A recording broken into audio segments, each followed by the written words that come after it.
Assalamualaikum warahmatullahi wabarakatuh.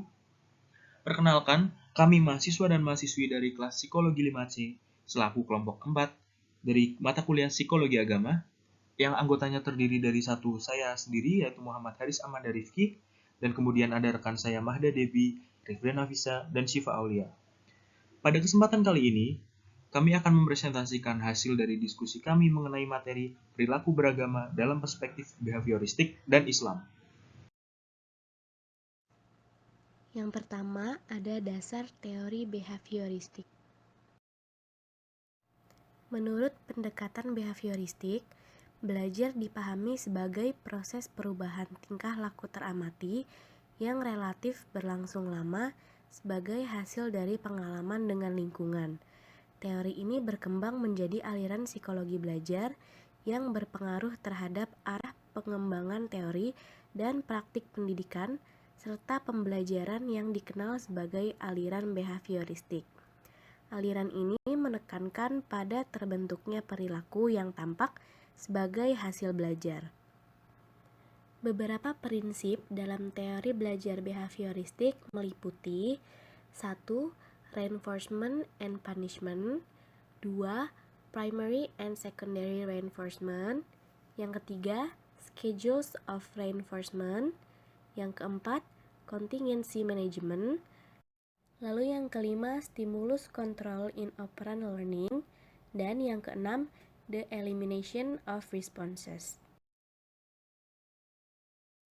Menurut Thorndike, belajar adalah proses interaksi antara stimulus dan respons. Stimulus adalah apa yang merangsang terjadinya kegiatan belajar seperti pikiran, perasaan, atau hal-hal lain yang dapat ditangkap melalui alat indera. Adapun respons adalah reaksi yang dimunculkan individu ketika belajar yang dapat berupa pikiran, perasaan, dan gerakan atau tindakan.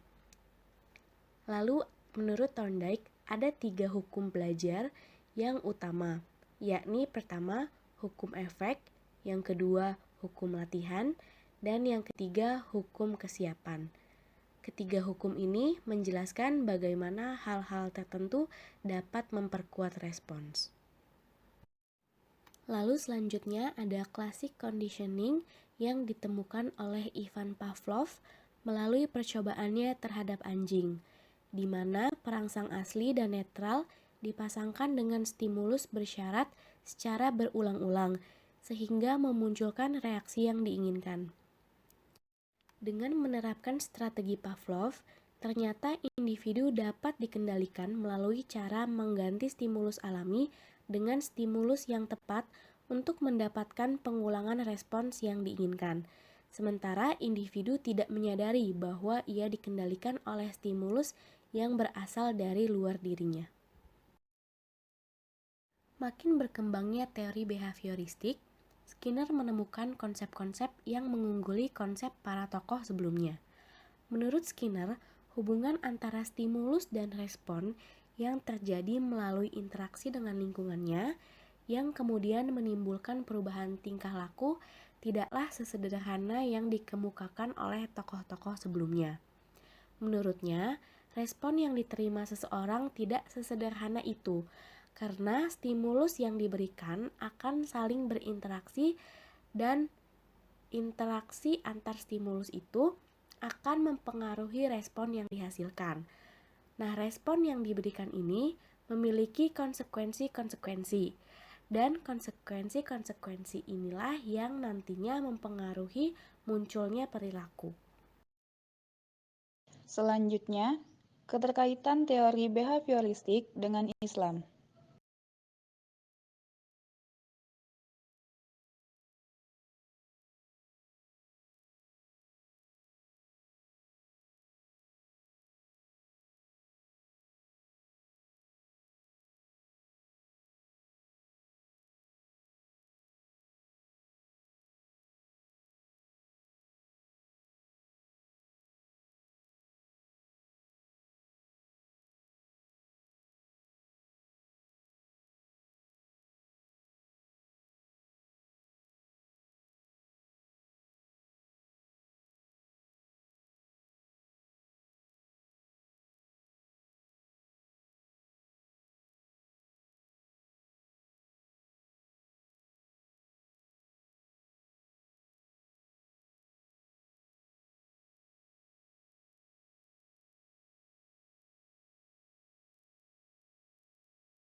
Teori belajar behavioristik menurut para tokoh behavioristik dan dalam kajian Islam.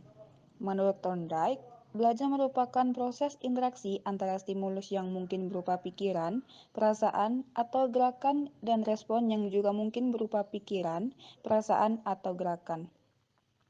Belajar menurut Watson merupakan sebuah proses interaksi antara stimulus dan respon. Namun, stimulus dan respon yang dimaksud harus berbentuk tingkah laku yang dapat diamati atau observable dan dapat diukur. Kemudian, Thorndike menggunakan trial and error sebagai pemecahannya.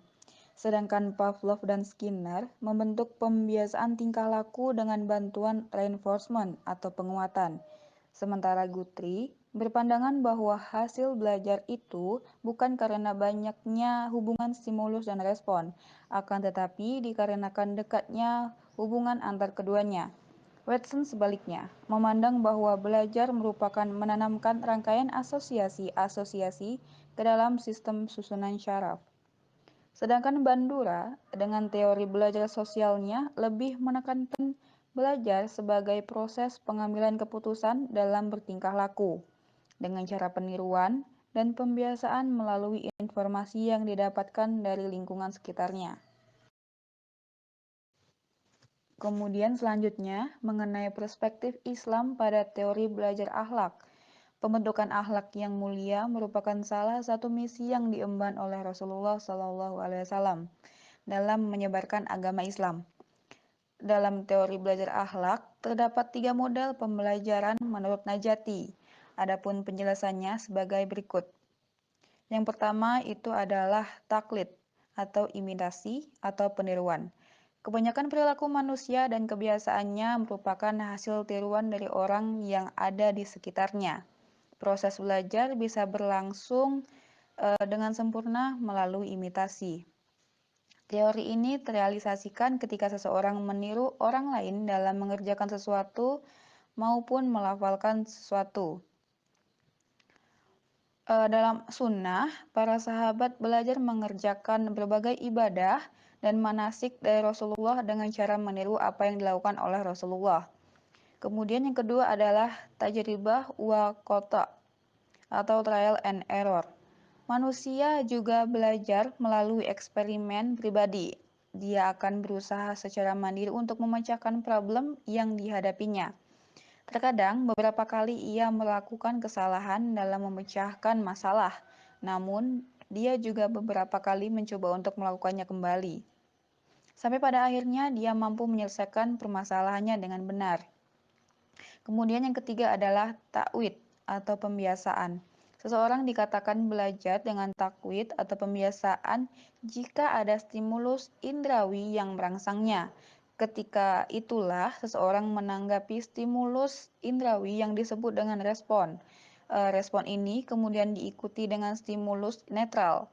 Dalam Al-Quran, teori ini bisa diambil dari pentahapan proses pengkondisian umat Islam agar mempunyai kepribadian yang islami. Bagaimana Islam mengkondisikan umatnya yang ketika itu masih menyembah berhala, menjadi manusia yang hanya mentauhidkan Allah Subhanahu wa taala. Selanjutnya, terdapat perilaku beragama dalam perspektif behavior. Beragama menurut behavioristik. Para penganut behaviorisme, yaitu Skinner, salah seorang tokoh behaviorisme, melihat agama sebagai isme sosial atau sistem kepercayaan sosial yang lahir dari 2 faktor penguat. Menurutnya, kegiatan keagamaan menjadi faktor penguat sebagai perilaku yang meredakan ketegangan. Seperti contoh, lembaga-lembaga sosial termasuk lembaga keagamaan bertugas menjaga dan mempertahankan perilaku atau kebiasaan masyarakat. Manusia menanggapi tuntutan yang terkandung dalam lembaga itu dan ikut melestarikan lewat cara mengikuti aturan-aturan yang ada. Kemudian perilaku keagamaan menurut pandangan behaviorisme erat kaitannya dengan prinsip reinforcement atau reward and punishment. Manusia berperilaku agama karena didorong oleh rangsangan hukuman dan hadiah, menghindarkan hukuman atau siksaan dan mengharapkan hadiah atau pahala. Manusia hanyalah sebuah robot yang bergerak secara mekanis menurut pemberian hukuman dan hadiah. Kemudian, agama tidak dapat dipisahkan dari kehidupan manusia. Pengingkaran manusia terhadap agama mungkin karena faktor-faktor tertentu, baik yang disebabkan oleh kepribadian maupun lingkungan masing-masing. Dikarenakan manusia memiliki unsur batin yang cenderung mendorongnya untuk tunduk kepada zat yang gaib atau Tuhan. Ketundukan ini merupakan bagian dari faktor intermanusia yang dalam psikologi kepribadian dinamakan pribadi atau self, ataupun hati nurani atau conscience of man. Agama sebagai fitrah manusia telah diinformasikan oleh Al-Quran.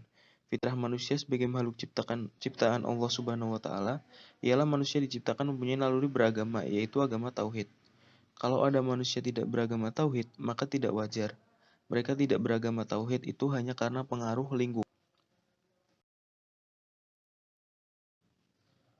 Seperti pada Quran Surat Ar-Rum ayat 30-31 yang artinya, maka hadapkanlah wajahmu dengan lurus kepada agama Allah. Tetaplah atas fitrah Allah yang telah menciptakan manusia menurut fitrah itu. Tidak ada perubahan pada fitrah Allah. Atau itulah agama yang lurus. Tetapi kebanyakan manusia tidak mengetahui. Dalam Al-Quran dan terjemahannya dalam Departemen Agama, dijelaskan bahwa fitrah Allah maksudnya ciptaan Allah. Manusia diciptakan Allah mempunyai naluri beragama yaitu agama tauhid. Kalau ada manusia tidak beragama tauhid, maka hal itu tidak wajar.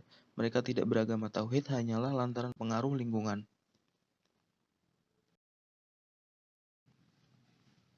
Jadi, dapat dipahami bahwa aliran behaviorisme melihat sebuah perilaku merupakan respon dari suatu stimulus, sehingga agama juga dipahami dalam kerangka berpikir seperti itu. Dari sudut kausalitas atau sebab akibat, agama dilihat sebagai penguat sejarah. Fungsi ini dijalankan oleh bentuk-bentuk institusionalnya. Tempat agama menjadi pembentuk perilaku. Dari segi akibat, agama dalam diri individu adalah respon terhadap stimuli sosio-religius. Dengan ini, hubungan antara manusia dan agama atau Tuhan hanyalah bersifat mekanistis atau hubungan sebab akibat. Manusia menyembah Tuhan karena ada timbal balik atau keuntungan yang didapat dari Tuhan. Sehingga tidak ada sakralitas dalam beragama atau bertuhan. Tidak ada kemuliaan dan ketulusan dalam relasi ini, yang ada hanyalah hubungan sebab akibat. Dalam Ralston 3, Ilmu dan Agama halaman 260. Dalam batas yang ekstrim, aliran behavior menekankan agar perilaku manusia dibuat tunduk terhadap hukum kausal dengan setepat-tepatnya sehingga tidak ada peluang untuk menilai apa makna hidup. Hidup menjadi hampa, manusia menjadi semacam tuts piano yang tidak bisa berbuat lain selain yang bisa dilakukannya, yang mengikuti tekanan-tekanan yang memainkan tuts-tuts itu. Mungkin sekian dari kami. Terima kasih telah menyimak penjelasan yang kami sampaikan. Dan jangan lupa tinggalkan like dan komen untuk menanggapi materi dari kelompok 4. Dan kurang lebihnya mohon maaf. Wassalamualaikum warahmatullahi wabarakatuh.